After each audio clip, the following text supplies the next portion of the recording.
Welcome to Cabeza de Vaca. Episode 7, Naked in the New World. I'm Brandon Seale. Álvar Nuñez Cabeza de Vaca's men spent a fitful first night on Galveston Island. They had been the crew of one of a 5-raft flotilla that had drifted along the northern rim of the Gulf of Mexico without food and largely without water for the last few weeks. The remaining 4 rafts were nowhere to be seen, and it wouldn't have been unreasonable to assume that they'd just been swallowed up by the Gulf. Cabeza de Vaca had all but given himself up for dead just the night before, only to be awakened by his raft crashing onto the Galveston shoreline. Most of his men were so weak by that point that they could only crawl onto the beach. Yet it wasn't the trauma of their voyage or the state of near starvation in which they found themselves that kept Cabeza de Vaca's men up that first night. No, it was that the last thing they had seen as light faded was 100 Native Americans armed with man-length longbows turning their backs on them, their intentions unclear. Cabeza de Vaca had assured his men that the Indians were going to bring them aid, but the expeditionaries' last few encounters with natives had given them little reason for hope. In each previous instance, their efforts at diplomacy had been rewarded by violent assaults, and so most of the men, probably, expected the same from the Cavoques, as the natives of Galveston Island called themselves. As expected, the Cavoques did return to the beach the next morning. Yet to the surprise of the more skeptical expeditionaries, they arrived carrying only dried fish and cooked cattail roots. The expeditionaries devoured it all, everything, so that the Cavoques had to actually return to their village and bring them seconds. The expeditionaries repaid this kindness with what small gifts they could, mostly bells and beads, which they had brought along with them for precisely this purpose. And sure enough, it worked. The food kept coming, and this continued for several days, with the expeditionaries slowly beginning to recover their strength.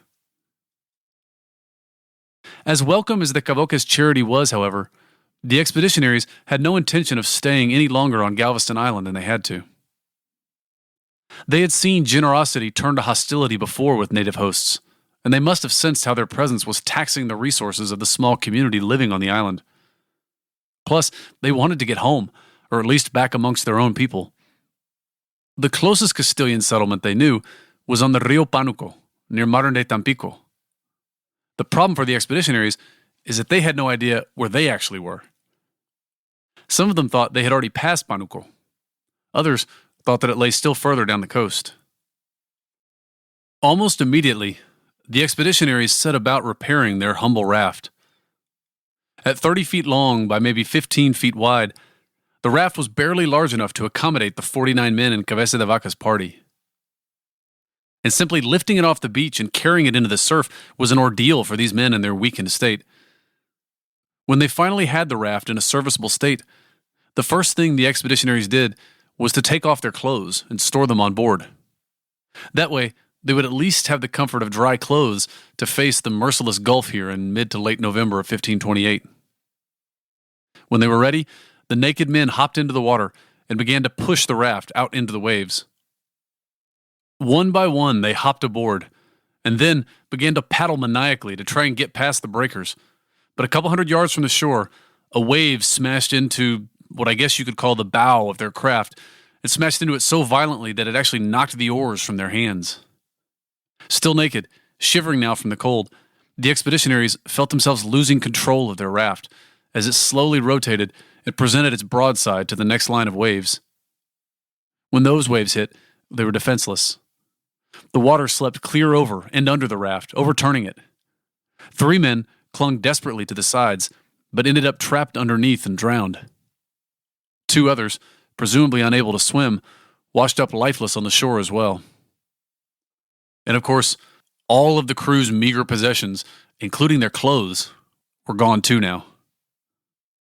Just to drive it all home, the waves then smashed their capsized raft back onto the beach, dashing any hopes that the men might have had of making a second attempt. The survivors staggered through the waves back to shore, quote, half drowned and naked as the day we were born, having lost all that we had brought with us, end quote. Meanwhile, The Cavoques, the Native Americans of the island who had saved the lives of the expeditionaries with their generosity, had no idea that any of this was going on. They had gone back to their village, where they were trying to make sense of the strange events of the last few days that had brought 49 pathetic, starving aliens to their little barrier island, which could barely support them, frankly. The scarcity of resources in their lives was illustrated by the fact that their village on Galveston Island was in truth really just a seasonal encampment, which they occupied in the winter months to harvest cattail roots and the fish and shellfish of the bay, only to abandon it in the spring before crossing over to the mainland to continue their foraging there. But these were not wealthy people. And so given that scarcity and their own general poverty, what was it that had motivated the Cavoques to go back to the shoreline time after time to bring food to these strange-looking castaways? What did they hope to gain from sharing their meager resources with them? Or were they motivated by some other moral or religious duty, some sense of charity? It's fun to invent theories here. For example, did they know that they were living in a moment when worlds were colliding? Had rumors of aliens like these reached them on their isolated outpost on the Texas Gulf Coast? Had the mysterious illnesses afflicting the natives of Mexico begun to run their course this far north? Did they believe that these castaways maybe were divine, sent from the sky perhaps, to test them maybe? Whatever it was, they couldn't leave them alone, and so they kept going back to check on them. But when they saw the expeditionaries, the evening after their failed departure, they were shocked at what they found. Somehow, the expeditionaries were in an even more pitiful state than they'd been when they left them the day before. With the north wind blowing on them, the expeditionaries huddled naked and trembling around their sad fires, quote, closer to death than life, end quote. And whereas the expeditionaries were typically very good about always thanking God for even the smallest of blessings, this time, they couldn't even think of that. All they could do was administer to themselves last rites. Quote, there we were, begging for mercy from our Lord and forgiveness for our sins, crying many tears, each man consumed with pity not just for himself, but for all the others he saw around him as well, end quote. The Cavoques were confused. They turned to go back to their village, maybe to talk it out some more, maybe to bring some more resources. But Cabeza de Vaca stopped them. He tried to explain what had happened to them. By means of hand signs, he recreated the story of exactly what had happened earlier that day, though it must have been obvious. And then the Cavoques did something that shocked Cabeza de Vaca. Quote, the Indians, seeing the disaster that had visited us and the state we were in from so much misfortune and misery, they sat down amongst us. And with great sadness and pain from seeing our unlucky selves, they began to cry intensely and so loudly that they could be heard from far away. This lasted for more than half an hour, end quote. This behavior really puzzled Cabeza de Vaca, as well as the rest of his colleagues. If they had found 40-some-odd interlopers back on their land in Castile, it's doubtful that they would have been nearly so generous, or for that matter, sympathetic.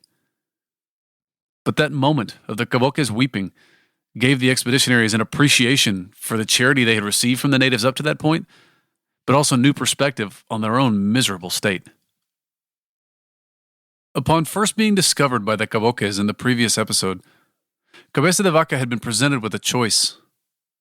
He could feign strength, and by doing so, hope that he might scare the natives into helping him. Or he could confess his vulnerability and appeal to some shared sense of human decency. He went with vulnerability, and it worked. Now, at this new moment, as the Cavoques were weeping all around him, he looked down at himself and at his fellow expeditionaries and noticed something. They were all naked, quote, naked as they were, end quote, referring to the Cavoques. Their nakedness, their vulnerability, was something that they shared with the natives, who otherwise came from such a different universe of experience that they might as well have been a different species. Yet this idea for Cabeza de Vaca, this word, naked, desnudo or acueros or some variation thereof, will appear more than a dozen times in this account. It's a reminder to his audience that on his journey, he has none of the conquistadors' traditional tools. And yet it's also a suggestion that to survive, he begins to make himself like the men in the New World all around him. Cabeza de Vaca's nakedness will become an ongoing metaphor for both his vulnerability and for his openness to new experience. In this instance, Cabeza de Vaca once again embraced his vulnerability and handed himself over entirely to the Cavoques' mercy. He asked them to take him and his men back to their village. To Cabeza de Vaca's delight, they accepted, and with this good news, he tried to rally his men up onto their feet to make the mile or so march to the other side of the island. Despite the Cavoques' unconditional generosity up to this point, however, some of the expeditionaries remained skeptical. Recall that some of these men were veterans of the conquest of Mexico. They remembered the screams of their comrades captured in battle and sacrificed alive to the Aztecs' gods. And when they saw the Cavoques' quote, great pleasure, end quote, at Cabeza de Vaca's request, they read it in the worst possible way, as confirmation of their suspicions all along that the Cavoques only wanted to fatten them up enough for some kind of ritual sacrifice. In the end, 5 of Cabeza de Vaca's men said they wouldn't go along, that they preferred to take their chances alone on the beach. Most of the surviving 44 or so men were more hungry than skeptical, and so they went along with Cabeza de Vaca's plan. Probably, they reasoned it out the way Cabeza de Vaca did. Quote, otro remedio no había, end quote. There was no other option. Instead of immediately taking the expeditionaries back to their village, however, the Cavoques began to run around collecting firewood. Lots of it. They actually spent a couple hours doing this, leaving all the expeditionaries plenty of time to wonder what exactly the natives needed so much firewood for. As dusk began to fall, 30 Cavoques returned to the beach, accompanied by the faint, distant smell of smoke. The Cavoques came over to where the expeditionaries lay, most of them too weak to walk or to do anything really, and the Cavoques picked them up one by one. They placed them on their backs and began to carry them through the cold night. Quote, they never even let our feet touch the ground, end quote, Cabeza de Vaca says. As the group came over the first row of sand dunes, the expeditionaries suddenly saw what the Cavoques had been doing with all that firewood. They had lit bonfires all along the way to their village. Stopover points where they could set down their skinny, shivering cargo and let them warm up again before going on. And in their village itself, the amenities only got better. The Cavoques had prepared for their guests a large hut, warmed by many fires, right in the center of the other lodges.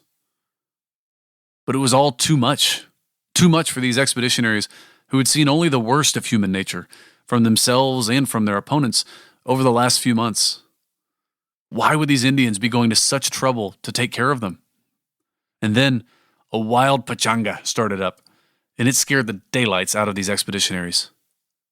Probably more than one wished that he had stayed back on the beach with the 5 skeptics. Quote, an hour after we arrived, the Cavoques started to dance and had a great party that lasted all night, though for us there was no party and there was no sleep, as we expected them to sacrifice us, end quote.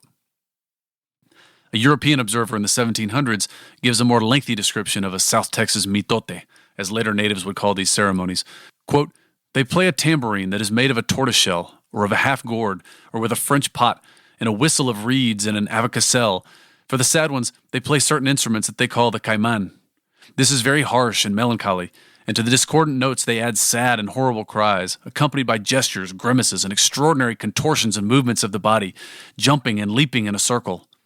For this mitote, they light a big fire, a bonfire, and dance around it, circling around the fire without ceasing day or night. In these dances, the Indians seem like demons because of the gestures that they make, end quote. And yet, even as the Cavoques danced around like, quote, demons, they had no intention of sacrificing their new guests. Their mitote was apparently little more than a celebration of the incredible events that had brought these aliens halfway around the world and to their shores. It had been a memorable few days for everyone involved, New Worlders and old. Dawn brought them only more charity on the part of the Cavoques, more fish and more roots for them to eat. Quote, they gave us such nice treatment that we were reassured and lost our fear of being sacrificed, end quote. It was a real high point for the expeditionaries, after a dark, dark several months. But it wouldn't last. On the next episode of Cabeza de Vaca.